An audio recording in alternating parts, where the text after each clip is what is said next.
नमस्कार मित्रांनो, तू ही रे माझा मित्र या आजच्या जबरदस्त भागामध्ये आता राकेश हा अंजलीला फोन करतो। तर आजी आता फोनवर बोलत असते, अर्णवमध्ये जो काही बदल घडलेला आहे त्याबद्दल सांगत असते। तेव्हा आता राकेश विचारतो की ही बदल घडवणारी महाकीर्ती व्यक्ती आहे तरी कोण। तेव्हा आता आजी म्हणते की आपली ईश्वरी, दुसरं तरी कोण।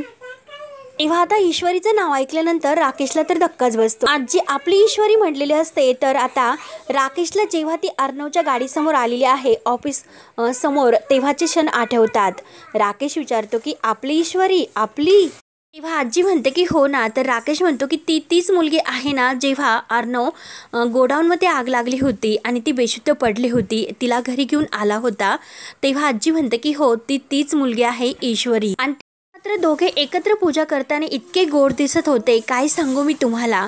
एकत्र म्हटल्यानंतर आता राकेशला तर आणखीन धक्का बसतो आणि मुद्दाम आजीच्या तोंडावर म्हणतो की एकत्र पूजा, आणि खरंच वा, आज नवीनच काहीतरी ऐकायला भेटते मला। तेव्हा आता अंजली आणि आजी यांना खूप असं हसायला येतं। आजी म्हणते की हो हो, अगदी सगळं काही नवीन आहे आणि हे जे काही घडतं तर ते सगळं काही ईश्वरीमुळं, आणि सगळं काही अगदी देवानेच घडून आणलेलं वाटतं। जे काही पाहायला मिळालं ते बघून खरंच मी इतकी थक्क झाले ना। तेव्हा राकेश म्हणतो की हो ना, आज तर काही वेगळेच संकेत मिळतात।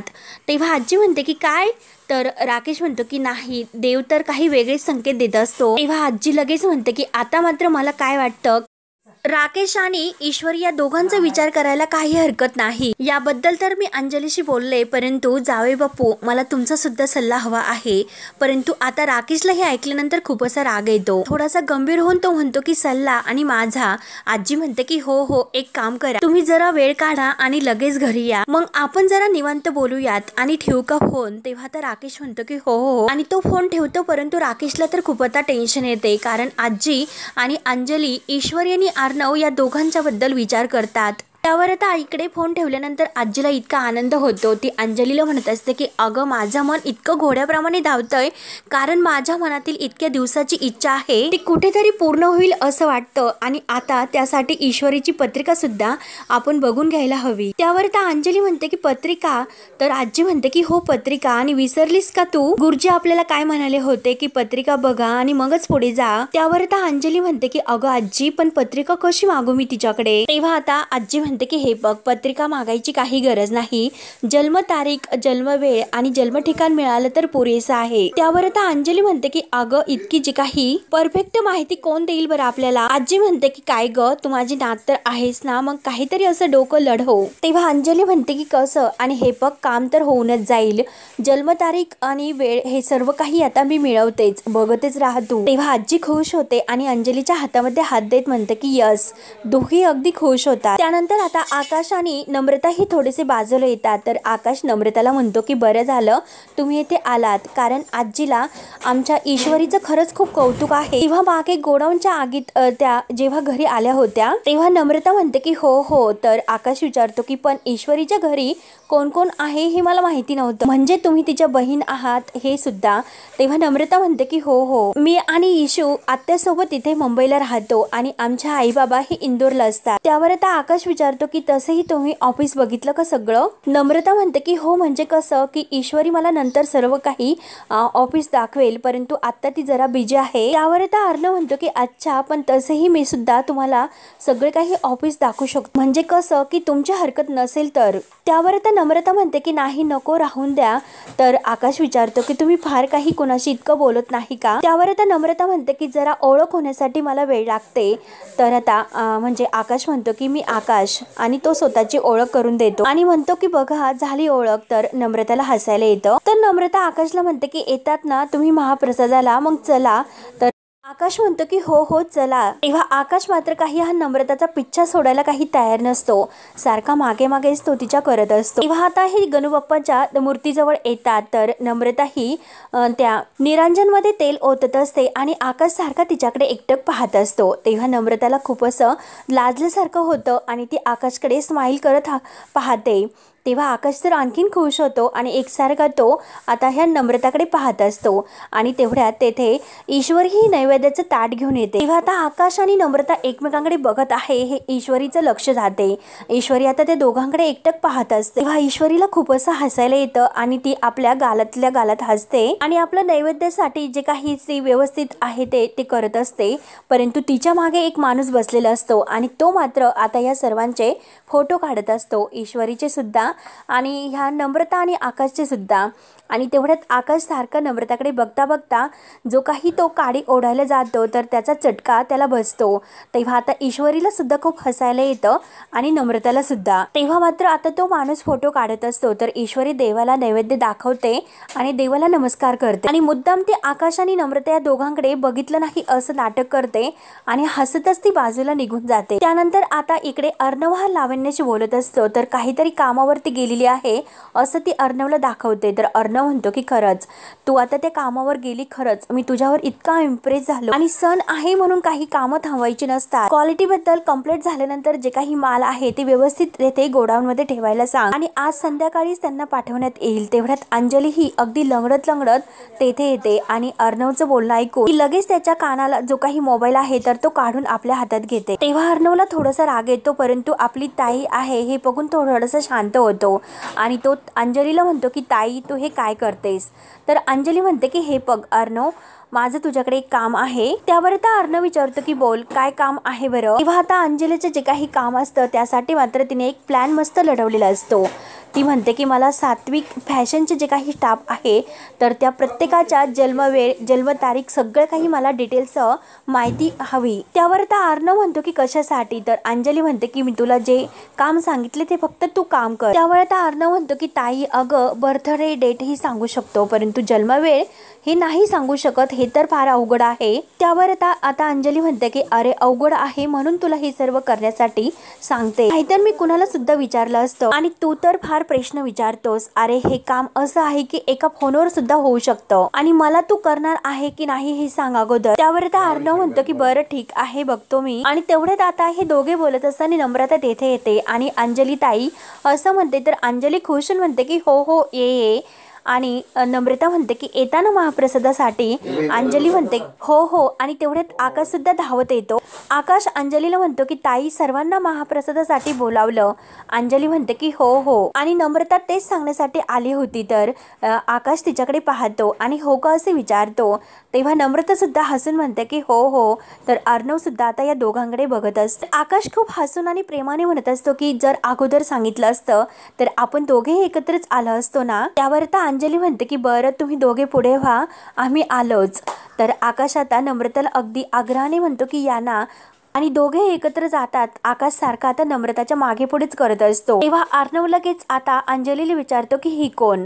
तर अंजली म्हणते ईश्वरीची मोठी बहीण। अरे खरंच, आणि ही पण सुद्धा क्यूट आहे ना रे। त्यावर आता अर्णव म्हणतो की काय क्यूट? अगं तू ड्रेसवरून ओळखायला हवं, अगदी सेम मॉडेल म्हणजे ईश्वरी सारखीच। त्यावर आता अंजली म्हणते की अरे चल आजी वाट पाहते, आपल्याला महाप्रसादासाठी बोलावलं। तर अर्णव आणि अंजली दोघे बाहेर येतात तर इकडे वल्लभरी मामी लावण्याची वाट पाहून अगदी टेन्शन मध्ये येते। महाप्रसादाला बोलावले परंतु सगळेजण पंक्तीत येतील, लावण्याचा अजून सुद्धा काही पत्ता नाही। नक्की ही लावण्य गेली तरी कुठे? तेवढ्यात मात्र ज्या काही माणसाने ते फोटो ईश्वरीचे काढलेले असतात तर तो माणूस वल्लभरीकडे एक चिठ्ठी घेऊन येतो आणि मॅडम ही तुमच्यासाठी चिठ्ठी। तर वल्लभरी म्हणते की चिठ्ठी? तेव्हा आता ती चिठ्ठी लावण्याने दिलेली असते आणि वल्लभरीला कुठे भेटायचं हे लावण्याने सांगितलेलं असतं। वल्लभरी आता ती चिठ्ठी वाचते आणि घाईने लगेच ती तिकडे वर कॅबिनमध्ये निघून येते। त्यानंतर इकडे बाहेर सर्वजण महाप्रसादासाठी बाहेर एकत्र जमतात आणि सर्वांनी आता मोदक खाल्ल्यानंतर आता आजी म्हणते की हो ना आज तर खरंच खूप महाप्रसादाचा लाभ झाला। तेव्हा अंजली म्हणते की आपल्या अर्णवने आज तर कधीच्या मध्ये हे मोदक खाल्ले। तेव्हा आता अविनाश मामा म्हणतात की मोदक? अरे एक नाही म्हणतात 4 मोदक खाल्ले अर्णवने चक्क। त्यावर आता अर्णव म्हणतो की टेस्टी झाले होते त्यामुळे मला कंट्रोल नाही झाले। तेव्हा आता नम्रता लगेच ईश्वरीला धक्का देते आणि खुणावते। तर आजी म्हणते की अरे मोदक तर टेस्टी असणारच, ईश्वरीने आपल्या हाताने ते मोदक बनवले होते, आवडले ना मग तुला? त्यावर आता अर्णव मुद्दाम आजीला म्हणतो की आजी चल तुझी औषध घेण्याची वेळ झालेली आहे, चल बरं। त्यावर आता लगेच आजी म्हणते की हो जाऊयात। तर वल्लभरी मामी म्हणते की असं कसं जाऊयात, आज रात्र जागवायची नाही का? तर आता लगेच ईश्वरी म्हणते की हो ना, माझ्या तर लक्षातच नव्हते, गणपप्पा आले ना मग तर मजा तर झालीच पाहिजे. तर आकाश म्हणतो की हो हो, सगळ्यांनी थांबायचं बरं का आपण. त्यावर आता आजी म्हणते की तुम्ही सगळेजण थांबा आणि मज्जा करा, मी निघते. आणि अर्णवकडे बघत म्हणते की मी जर थांबले तर आमचे सरकार मात्र रागवतील. आणि आजी अर्णवला म्हणते की तू नंतर अंजलीला घेऊन ये, मी तर पुढे जाते. आणि आजी ही अंजलीला खुणावते. अंजली तर अंजलीच्या लक्षात येते की आजीला काय म्हणायचं आहे ते.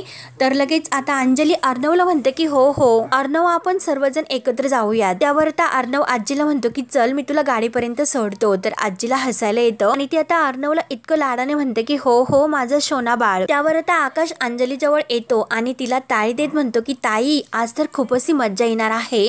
तर ईश्वरी सुद्धा खुशून म्हणते की हो हो, आज तर खूप मज्जा येणारच आहे. अविनाश मामा सुद्धा खूप खुश होतात आणि म्हणतात की धमाल तर आपण करूयात, परंतु नेमकं मात्र करायचं तरी काय. त्यावर आता ईश्वरी खुशून म्हणते की मामा अहो, काय करायचं म्हणजे काय, सर्वांनी गेम्स खेळायचे, गाणी म्हणायची आणि डान्स करायचे. तेव्हा मात्र ते ऐकून वल्लभरी मामीला त्या चिठ्ठीमधील जे काही आता लिहिलेलं आहे तर ते आठवतं आणि ती लावण्याची चिठ्ठी पाहून तिला हसू येतं आणि मनात म्हणते की आता पुढे जाण्याची तर तुझ्यासारख्या मुलींना खूपच घाई असते, घाईनेच आपल्या शेवटाकडे जातात. मग आज रात्री मात्र तुझा हा खेळ खल्लास. ईश्वरी देसाई म्हणजे आता लावण्य आणि आता ही वल्लभरी मामी आहे, या दोघींनी मिळून हा प्लॅन केलेला असतो. त्यानंतर मात्र आता ईश्वरी म्हणते की चला आता सर्वांनी हा गेम खेळायचा आहे. त्यानंतर मात्र आता ज्या माणसाने ते फोटो काढलेले असतात तर तो माणूस त्या गुंडांना सुपारी देतो आणि मोबाईल मधील तो ईश्वरी देसाईचा फोटो दाखवतो. काम आपल्याला लावण्य मॅडमने करण्यासाठी सांगितलेले आहे. आज मात्र आपल्याला हे जे काही सात्विक फॅशनच्या बॉक्सेस सोबत हे पार्सल सुद्धा उचलायचं आहे. आज रात्रीच हिचं काम व्हायला हवं. तेव्हा आता तो गुंड म्हणतो की काम झाले म्हणून समजा. तेव्हा आता लगेच तो माणूस लावण्याला फोन करतो आणि लावण्य मॅडम काम झाले, लगेच तुम्ही ऑफिसला येऊ शकता आणि काही झालं तरी आता मात्र कोणीही तुमच्यावर डाऊट नाही घेणार. आणि तो माणूस आता ईश्वरी देसाई असे म्हणतो. त्यानंतर मात्र इकडे राकेश हा ईश्वरीची ओढणी आपल्या हातात घेतो आणि त्याला आता खूप असा राग येतो आणि त्याला आता सुभद्रा आजीचं जे काही बोलणं आहे तर ते आठवतं की आपण आता ईश्वरी आणि अर्णव या दोघांचा विचार करायला हवा. त्यामुळे जावई बापू तुम्ही वेळ काढा आणि घरी या, आपण निवांत या विषयावर बोलू. तर हे सर्व काही आठवून आता या राकेशला खूपच राग येतो, कारण ईश्वरीवर आता त्याचा डोळा असतो आणि त्या टेन्शन मध्ये तो खूप आता दारू पित असतो. आणि तेवढ्यात त्याच्या मोबाईलवर आता जे काही पूजेच्या वेळचे फोटो आहे तर ते अंजली फोटो पाठवते आणि ते फोटो बघून आता त्याला आणखीनच राग येतो. तेव्हा त्या फोटोकडे बघत तो दारू पित असतो आणि विचार करतो की अर्णव आणि ईश्वरी एकमेकांच्या इतक्या जवळ आलेच कसे. अर्णव कधीही कोणत्याही मुलीकडे ढोकून सुद्धा बघत नाही. मग अर्णव मात्र ह्या मुलीमध्ये इतका इंटरेस्ट कसा काय घेतो, नक्की काय प्रकार आहे माझ्या ह्या इंदोरी जिलेबीला पाहून याची नजर काय पारखली की काय, नक्की असं काय झालं असेल. आणि हा अर्णव तर आहे ना अगदी कुणाला आवडण्यासारखा, स्टेटस, पैसा, रूप याला सगळं काही देवाने दिलं. यावाले उगच याचं जे काही कौतुक करत नाही की बॅचलर वगैरे. मग तर हा ईश्वरीला सुद्धा आवडायला लागला नसेल ना, म्हणून राकेशला आता आणखीन टेन्शन येते. आणि त्या मूर्ख म्हातारीचा सपोर्ट तर आहे ना या सगळ्याला की जावई बापू या दोघांचा विचार करायला काही हरकत नाही. तेव्हा आता नाही ईश्वरी, तुझं मात्र मला काहीतरी करावं लागणारच, ते पण लवकरच. आणि ईश्वरी फक्त आणि फक्त माझी आहे. तिच्या मनामध्ये त्या अर्णवचा विचार येण्या अगोदरच ती माझी झालेली असेल. त्यामुळे राकेश आता बाद झालं तुझे हे पेशन्स, आता मात्र मैदानात उतरवायचं आणि आता ईश्वरीला आपलंसं करायचं. आता असे राकेश ठरवतो. काही झालं तरी आता ईश्वरी माझी व्हायला हवी, अगदी काही करून. तेव्हा आता राकेश पूर्णपणे भडकलेला असतो. त्यानंतर आता इकडे जे काही गेम्स आहे तर ते ईश्वरी आता सुरुवात करायला घेते आणि जे काही चिठ्ठ्या आहे तर ते टास्क जे काही गेम आहे तर त्या चिठ्ठ्यामध्ये लिहिलेल्या आहेत. आता सर्वजण टाळ्या वाजवतात. अर्णव आता बारीक लक्ष देऊन ईश्वरीकडे पाहत असतो. ईश्वरी प्रत्येकाला येथे येऊन ही चिठ्ठी उचलायला सांगते आणि जो काही या चिठ्ठीमध्ये ज्याला टास्क करण्यासाठी सांगितलेला असेल तर ज्याला जो टास्क येईल त्याने तो करायचा. आणि एक म्हणजे जो कोणी हा टास्क करणार नाही त्याला मात्र शिक्षा असेल. अविनाश मामा विचारतात की शिक्षा काय असेल बरं. त्यावर आता ईश्वरी म्हणते की मामा अहो काही नाही, की जो कोणी हा टास्क नाही करणार तर त्याने मात्र सगळ्यांना आईस्क्रीम द्यायचे. पण सुरुवात मात्र कुणापासून करायची. तर आकाश लगेच म्हणतो की आपण नम्रतापासून सुरुवात करायची का, म्हणजे ती आपली पाहुणी आहे तर पाहुण्यांचा पहिला मान, हो की नाही ताई. त्यावर आता अंजली म्हणते की हो ना बरोबरच आहे, आपण नम्रतापासूनच सुरुवात करूया. त्यावर आता ईश्वरी म्हणते की बरं ताई चल बरं पटकन ये. त्यावर तर नम्रता थोडीशी लाजते आणि म्हणते की इशू अगं, पण ईश्वरी म्हणते की नाही अगं नम्रता ताई, बरं चिठ्ठी उचल पटकन. तेव्हा नम्रता चिठ्ठी उचलते आणि सर्वजण नम्रताला विचारतात की काय आले. तेव्हा आता आकाश सुद्धा विचारतो की काय आले. तेव्हा आता नम्रताला गाणं म्हणण्यासाठी आलेले असते, तर सर्वजण पुन्हा टाळ्या वाजवतात. तेव्हा अर्णव म्हणतो, अर्णव फक्त पाहतच असतो. तर ईश्वरी म्हणते की चला एकदम असं बढिया, माझी नम्रता ताई खरंच खूप सुंदर गाते, त्यामुळे ताई चल पटकन लवकर बस, खाली गाणं म्हणायचं आहे तुला. तर नम्रता तयार होते. तेव्हा आता नम्रता ही अगोदर गणपती बाप्पांना हात जोडते आणि गाणं म्हणायला खूप छान असं सुरुवात करते. आता नम्रताचं ते गाणं ऐकून सर्वजण अगदी खुश होत असतात आणि तिला टाळ्या वाजवत असतात. सर्वजण अगदी आनंदाने तिचं ते गाणं ऐकतात आणि तेवढ्यात लावण्य तेथे येते. लावण्य आणि वल्लभरी मामी एकमेकींना खुणावतात आणि सर्वजण आता नम्रताचं हे गाणं ऐकण्यामध्ये मग्न होतात. तेवढ्यात आता वल्लभरी मामी आणि लावण्य बाजूला जातात. तर आता नम्रताचं गाणंही संपते, सर्वजण टाळ्या वाजवतात. तर अविनाश मामा खुशून म्हणतात की वाव वाव, खरंच अगदी एकच नंबर. आणि वल्लभरी मामी उठून लावण्याजवळ येते आणि ती लावण्याला म्हणते की तुझीच वाट पाहत होते. तेव्हा लावण्य विचारते की सगळं काही अगदी प्लॅन प्रमाणेच होते ना. तेव्हा वल्लभरी म्हणते की हो होते, पण त्याने तर काही फायदा तर होईल ना. लावण्य म्हणते की हो नक्की होणार. आणि हे एक मी सांगते की डाऊट मात्र घ्यायचं नाही, आपली ही पार्टनरशिप फक्त आणि फक्त ट्रस्टवर टिकणार आहे आणि जे काही आपल्यामध्ये ठरलेलं आहे अगदी त्याप्रमाणे. तेव्हा आता त्या दोघींनी जे काही ठरवलेलं आहे तर त्याची त्यांना आठवण होते.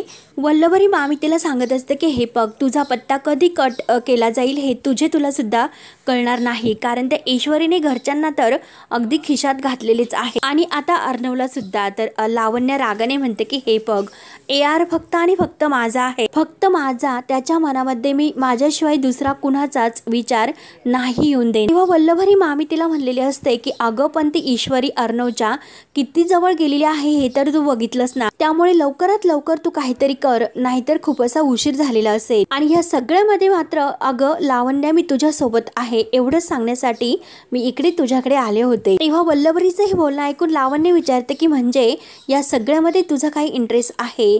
तेव्हा आता वल्लभरी मामी म्हणते की हे वेळ आल्यानंतर तुला कळेलच, काहीतरी स्वार्थ असल्याशिवाय काहीतरी कोणीतरी एकमेकांसाठी करतं का काहीतरी, मग आपली ही एकच पार्टी तुझ्या फायद्याची नक्की असेल, मग मिळव माझ्या हातामध्ये हात. तेव्हा आता लावण्य म्हणते की फक्त एकच अशी गोष्ट आहे की तुम्हाला पार्टनरवर विश्वास ठेवायला हवा, नो डाऊट, आणि डाऊट्स मात्र मला अजिबात आवडत नाही. तेव्हा आता वल्लभरी मामी म्हणते की मला सुद्धा, आणि दोघी आता एकमेकींच्या हातामध्ये हात देतात. वल्लभरी मामी खुशून म्हणते की दॅट्स ही दॅट. त्यावर आता लावण्य विचारते की म्हणजे काय, तर आता वल्लभरी मामी परत दॅट्स म्हणते आणि आता हसते. तर दोघी आता एकमेकींना म्हणण्याचा अर्थ कळतो आणि एकमेकींच्या हातामध्ये हात देऊन खुश होतात. म्हणून दोघी आता एकमेकींकडे पाहतात आणि दोघींना आता त्यांच्या प्लॅन बद्दल आठवते. तेव्हा आता जेव्हा नम्रता पुढे आलेली असते तर लावण्य विचारते की आता ही कोण आहे, तर वल्लभरी सांगते ईश्वरीची बहीण आहे ती. आणि ज्या माणसाला लावण्याने हे काम सोपवलेलं असतं तर तो माणूस हा एका साईडला लावण्याच्या समोर येतो आणि लावण्याला डन बोलतो आणि लावण्य वल्लभरीला आता त्या माणसाजवळ थांबायला सांगते. तर इकडे आता गेम्सला सुरुवात होते. तेव्हा वल्लभरी मामी पुन्हा तिकडे येथे येऊन बसते. तर ईश्वरी आता विचारते की चला आता दुसरी चिठ्ठी कोण उचलणार बरं. तेव्हा आता आपले अविनाश मामा म्हणतात अर्णव. तेव्हा आता इशूला तर हसायला येतं, कारण आता अर्णवची वेळ येणार असते आणि इशू ही अर्णवकडे एकटक पाहत असते आणि अर्णव आता ईश्वरीकडे पाहत असतो. तर मित्रांनो, हा भाग येथे संपतो. पुढील भागामध्ये आता लावण्य आणि वल्लभरीने जो काही प्लॅन करून ठेवलेला असतो त्या प्लॅनमध्ये मात्र आता ईश्वरीला त्यांना मारून टाकायचं असतं. म्हणजे आता ईश्वरीला ठरलेल्या वेळ म्हणजे प्लॅनप्रमाणे ते तेथे पाठवतात आणि अर्णव मात्र ईश्वरीच्या मागून आलेला असतो आणि तो आता ईश्वरीला जबाबदार धरतो, कारण जे काही झालं केवळ तुझ्यामुळे होते. जेव्हापासून तू माझ्या लाईफमध्ये आले तर तेव्हापासून माझ्या लाईफमध्ये आणि आयुष्यामध्ये असे प्रॉब्लेम येतच असतात. आणि तेवढ्यात मात्र हा राकेश मागून येतो आणि अर्णवच्या डोक्यात जोराने तो काठी मारतो.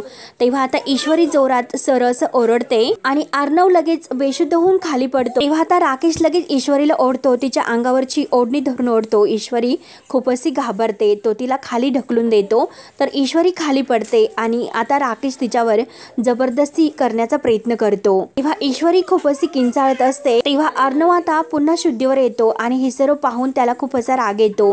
तो पुन्हा उठतो आणि आता ईश्वरीच्या अंगावर असणाऱ्या राकेशला अगदी रागानेच धरतो। त्याची गचंडी धरून त्याने जे काही ही डोक्यात टोपी घातलेली असते आणि तोंडावर सुद्धा, तर लगेच आता तो हिसकावत असतो। आणि आता राकेशचा खरा चेहरा अर्णव समोर येणार का आणि राकेश हा ज्या मागे राकेशच आहे हे सर्व आता ईश्वरी आणि अर्णव ओळखणार का, ते पाहणे आता खूप असं रंजक ठरणार आहे। तर अर्णव मात्र आता ह्या राकेशच्या तावडीतून ईश्वरीला कसा वाचवतो ते पाहण्यासाठी आपल्या चॅनलला नक्की सबस्क्राईब करत राहा। धन्यवाद।